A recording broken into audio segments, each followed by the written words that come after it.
స్పష్టంగా భక్తుడు తనకెంత ప్రియుడో, తనకెంత ముఖ్యుడో, తనకెంత ఇష్టుడో చెప్తున్నప్పటికీ మనం భక్తి యొక్క వైశిష్ట్యాన్ని గ్రహించకపోతే భగవంతుడి వచనాన్ని మనం ఎంతవరకు స్వీకరిస్తున్నట్లు, దానిని మనం శిరోధార్యంగా ఎంతవరకు ఆమోదిస్తున్నట్లు. ఎందుకంటే యోమే భక్త సమే ప్రియ సమోహం సర్వభూతేషు నమే ద్వేష్యోస్తి న ప్రియ అంటున్నాడు భగవంతుడు. నేను సమస్త ప్రాణుల విషయంలో సముండని చెప్పిన భగవంతుడు భక్తుడి దగ్గరికి వచ్చేసరికి అది వేరది, అది సబ్సెక్షన్, ఆ రూలే వేరు. ఎందుకంటే భక్తుడు తనకు ప్రియుడు. భక్తుడు ఎంత ప్రియుడంటే భగవంతుడు అంబరీషోపాఖ్యానంలో చెప్తున్నాడు, అహం భక్త పరాధీన హ్యస్వతంత్ర ఇవ ద్విజ. కాబట్టి భక్తుడు స్వతంత్రుడు, భగవంతుడు పరతంత్రుడు అని చెప్తున్నాడు. అంటే తన భక్తుడికి తాను అధీనుడిగా ఉంటానంటున్నాడు. నేను పరాధీనుణ్ణి, సర్వస్వతంత్రుణ్ణి కాదు అని చెప్తున్నాడు. మరి భక్తుడి యొక్క శ్రేష్టమైనటువంటి స్థితి భక్తి ద్వారా సిద్ధిస్తుంది. కాబట్టి ఆ భక్తిని జీవుడు ఆశ్రయించటానికి విరోధాన్ని కల్పించే ఏ మాట అయినా, ఏ విషయమైనా, ఏ ఆలోచన అయినా అది మనకు అపకారాన్ని చేసేది, ఉపకారాన్ని చేసేది కాదు. యస్మిన్ శాస్త్రే పురాణేవ హరిభక్తిర్న దృశ్యతే శ్రోతవ్యన్నైవ తచ్ఛాస్త్రం యది బ్రహ్మా స్వయం వదేత్. కాబట్టి భగవద్భక్తిని కలిగించనిది అది శాస్త్రం ఎలా అవుతుంది? ఉమా కహవు మే అనుభవ్ అపునా సత్ హరి భజన్ జగత్ సబ్ సపునా అంటున్నాడు పార్వతీదేవితో ఈశ్వరుడు. జగత్తులో మిగిలినవన్నీ స్వప్న సదృశమే, ఒక్క హరిభక్తి తప్ప అని చెప్పి. మరి ఈశ్వరుడు గరళాన్ని స్వీకరించేటప్పుడు పార్వతీదేవితో అన్నమాట, ప్రీతే హరవు భగవతి ప్రియేహం సచరాచర అంటున్నాడు. అంటే నేను మనస్ఫూర్తిగా ఇష్టపడేది ఏదన్నా ఉంది అంటే ఆ హరి యొక్క ప్రసన్నతను అని. మరి హరి ప్రసన్నతను జీవుడు ఎప్పుడు కోరుకోగలుగుతాడు? ఎప్పుడు కావాలనుకుంటాడు? తన సుఖాన్ని లక్ష్యం చేసుకున్నంత వరకు కాదు. సేవ అనేది మనం ఎవరిని సేవిస్తున్నామో వాళ్ళ సుఖాన్ని అపేక్షించి చేసేది. వాళ్ళ సుఖంలో సుఖాన్ని భావించినప్పుడు అది సేవ అవుతుంది. అట్లా కాకుండా మనం సేవించేదొకళ్ళని కోరుకునేది మన సుఖాన్ని, అది వాళ్ళ సేవ ఎలా అవుతుంది? మన సేవ అవుతుంది. అంటే మనకు భగవదారాధన యొక్క అర్థం తెలియదు, భగవత్ సేవ యొక్క పరమార్థం అర్థం కాదు. మరి భగవత్ కైంకర్యం ఎలా అవుతుంది? కామ్యమైనటువంటి ఉపాసన కాదు, కోరికలతో కాదు భగవంతుణ్ణి ఆశ్రయించవలసింది. కామ ఏష క్రోధ ఏష రజోగుణ సముద్భవ మహాశనో మహాపాప్మ విద్యేనమిహ వైరిణం. ఇంతకంటే భగవంతుడు మనకి మొట్టిగా వేసి ఏం చెప్పగలుగుతాడు? కామ ఏష క్రోధ ఏష, ఇవి రెండూ కూడా రజోగుణం నుండి సముద్భవించినవి. కాబట్టి రజోగుణానికి సంబంధించినవి. ఇవి ఎట్లాంటివి? మహాశన, వీటికి కోరిక కాదు, ఆకలి ఎక్కువ. మహాశన మహాపాప్మ, ఆకలి కాదు పాపం కూడా ఇవి ఎక్కువ చేయిస్తాయి అని. అంటే ఈ కామం కానీ క్రోధం కానీ ఇవి రెండూ కూడా మహామహా పాపాలు చేయిస్తాయి.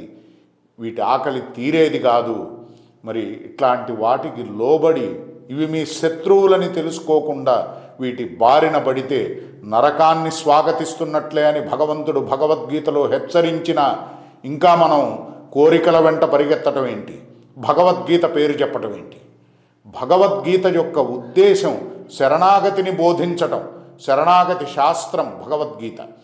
ఎందుకంటే చివరిలో ఆయన సర్వధర్మాన్ పరిత్యజ్య మామేకం శరణం వ్రజ అని చెప్తున్నాడు కదా. మరి భగవంతుడు తనను శరణు వేడమని చెప్తున్నాడు. సర్వధర్మాన్ పరిత్యజ్య, వేరే ఏ ఉపాయము మిమ్మల్ని కాపాడేది కాదు, ఏ ధర్మము మిమ్మల్ని కాపాడేది కాదు. మీరు ధరించవలసినటువంటి ధర్మం, ఆత్మకు ధారణ యోగ్యమైన వాడు పరమాత్మే కదా. నన్నే మీరు ఆశ్రయించాలి, నన్నే మీరు శరణు వేడాలి. నా మాయను నా యొక్క అనుగ్రహంతోనే కదా దాటగలిగేది అని. ఇదంతే గుహ్యతమం భూయ ప్రవక్ష్యామ్యనసూయవే ఇష్టోసి మే దృఢమితి తతో వక్ష్యామి తే హితం అని చెప్పి మన్మనాభవ మద్భక్తో మద్యాజి మాం నమస్కురు అంటున్నాడు భగవంతుడు. మరి భగవంతుడికి మనస్సును దగ్గర చేయకుండా, దగ్గర కాకుండా అడ్డుకునేవే ఈ కోరికలు. వీటిని మనం గనక ప్రయోజనంగా భావిస్తే ఆధ్యాత్మికంగా ఉన్నతి మాట అట్లా ఉంచి మన జన్మ విలువను చెడగొట్టుకుంటాము, మన జన్మ ప్రయోజనాన్ని పాడు చేసుకుంటాము. అందుకని ఇది సద్బుద్ధి కాదు. ఇలాంటి నిశ్చయం, కోరికలలో నాకేదో ప్రయోజనం ఉంది, సంసార సంబంధంగా నేనేదో పొందితే సుఖపడతాను, ఇది సద్బుద్ధి కాదు. ఈ బుద్ధిని వీడినప్పుడే ఆధ్యాత్మిక మార్గంలో మనం ఓనమాలు మొదలుపెట్టినట్లు. అంతవరకు మనం బయటుండి మాట్లాడుతున్నట్టే, లోపలికి వెళ్ళనట్లే, భగవత్ కృపను కోరుకోనట్లే, మూర్ఖత్వాన్ని కలిగి ఉన్నట్లే. కాబట్టి విద్య యొక్క ప్రయోజనం భగవంతుడికి బుద్ధిని దగ్గర చేయటం, పాండిత్యం కానీ జ్ఞానం కానీ వాటి యొక్క ఉద్దేశం భగవంతుణ్ణి ఆశ్రయించటం, భగవంతుణ్ణి పొందటమే లక్ష్యంగా తెలుసుకోవడం. అందుకని ప్రహ్లాదుడు విముంచతి యదా కామాన్ మానవో మనసి స్థితాన్ తర్హ్యేవ పుండరీకాక్ష భగవత్వాయ కల్పతే అని అన్నాడు. ఎప్పుడైతే జీవుడు ఈ కోరికలను వీడి భగవంతుడిని ఆశ్రయిస్తాడో భగవంతుడితో సమానమవుతాడని అన్నాడు. మరి ఎంత శ్రేష్టమైన స్థితిని మనం కాదనుకుంటున్నట్లు, ఎంత గొప్ప అవకాశాన్ని మనం దుర్వినియోగం చేసుకుంటున్నట్లు, ఇంకేదన్నా ప్రయోజనం అని భావిస్తే. అట్లానే ప్రహ్లాదుణ్ణి నృసింహుడు స్వయంగా వరం అడగమని చెప్పి అడిగాడు కూడా. నీకు ఇష్టం వచ్చిన వరాన్ని కోరుకో, వరం వరయ భద్రంతే కామపూరోస్మ్యహం నృణాం అన్నాడు. ఏ కోరికంటే ఆ కోరికను నేను తీరుస్తానన్నాడు. భగవంతుడు కూడా పరీక్షిస్తాడు కదా. మరి మనకు ఆసక్తి ఎక్కడుందో అంత సంపూర్ణమైనటువంటి నిశ్చయంతో ఆయనే కావాలనుకుంటున్నావా, లేకపోతే ఇంకెక్కడన్నా సుఖాన్ని భావిస్తున్నావా అని ప్రహ్లాదుడిని అడుగుతున్నాడు ఆయన. ప్రహ్లాదుడికి ఎక్కడా ఆసక్తి లేదు, ప్రహ్లాదుడి హృదయంలో ఏ కోరిక లేదు. అందుకే ప్రహ్లాదుడు ధైర్యంగా మామా ప్రలోభయ అని అంటున్నాడు, నన్ను ప్రలోభ పెట్టద్దు. ఎందుకంటే యస్త ఆశిష ఆశాస్తి నసభృత్య సవై వణిక్ అంటున్నాడు. ఎవడైతే కోరికలతో నిన్ను సమీపిస్తాడో వాడు నీ భృత్యుడే కాదంటున్నాడు ప్రహ్లాదుడు, నీ దాసుడే కాదు, నీ సేవకుడే కాదు. మరి కోరికలతో భగవంతుణ్ణి ఆశ్రయించమని ప్రహ్లాదాదులు చెప్పనప్పుడు అనన్య మమతా విష్ణవు మమతా ప్రేమ సంగత భక్తిరిత్యుచ్యతే భీష్మ ప్రహ్లాదోద్ధవ నారదైహి అని మహాపురుషులు ముక్తకంఠంతో బోధిస్తున్నప్పుడు అనన్య మమతను ఎక్కడో కలిగి ఉండటం కాదు, సంపూర్ణంగా భగవంతుడి విషయంలో కలిగి ఉంటే అది భక్తి అని చెప్తున్నప్పుడు మరి భగవంతుడి మీద ఆసక్తి లేకుండా, భగవంతుడిని సర్వస్వంగా భావించకుండా యోమామేవం అసమ్మూఢ జానాతి పురుషోత్తమం స సర్వవిద్ భజతి మాం సర్వభావేన భారత అంటున్నాడు. కాబట్టి సర్వభావములతో భగవంతుణ్ణి భజించినప్పుడు ఆయనే పురుషోత్తముడు అనే నిశ్చయాన్ని కలిగి ఉన్నప్పుడు, అక్కడ మూర్ఖత్వాన్ని అజ్ఞానాన్ని కలిగి ఉండకుండా ఆ నిశ్చయాన్ని బలంగా కలిగి ఉన్నప్పుడు ఆ జీవుడు భగవంతుడికి ఎంత దగ్గరవుతాడంటే స సర్వవిత్ అంటున్నాడు, భజతి మాం సర్వభావేన భారత.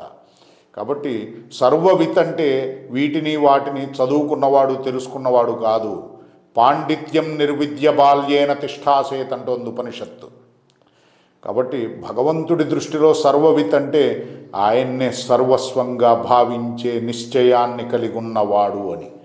కాబట్టి పసిపిల్లలకు ఎట్లా అయితే నిర్మలమైన హృదయం ఉంటుందో, కపటం కల్మషం లేని హృదయం, అలాంటి హృదయాన్ని మనం పొంది భగవంతుడే మనకు సమస్తం అనే నిశ్చయంతో ఆయన్ని ఆశ్రయించి ఆయన్ని ధ్యానించటాన్ని మించిన సాధన ఇంకొకటి లేదు. అందుకనే ఆలోడ్య సర్వశాస్త్రాన్ని విచార్య చ పునః ఇదమేకం సునిష్పన్నం ధ్యేయో నారాయణో హరి అని వ్యాస మహర్షి చెప్తున్నాడు. కాబట్టి భగవంతుడిని ధ్యానించటం, భగవంతుడి నామాన్ని కీర్తించటం, భగవంతుడికి హృదయాన్ని దగ్గర చేసుకోవడం, మనలో సమస్త దోషాలు ఉన్నాయి అనే ఆ నిశ్చయంతో భగవంతుడే మనకు దిక్కు అని ఆయన్ని ఎప్పుడైతే మనం శరణు వేడతామో, పసిపిల్లలు ఏ విధంగా అయితే తల్లి కనపడకపోతే రోధిస్తారో ఆ తల్లి కనపడాలని, ఆమె కనపడితే తప్ప వాళ్ళు వాళ్ళ యొక్క రోదనను ఆపరు.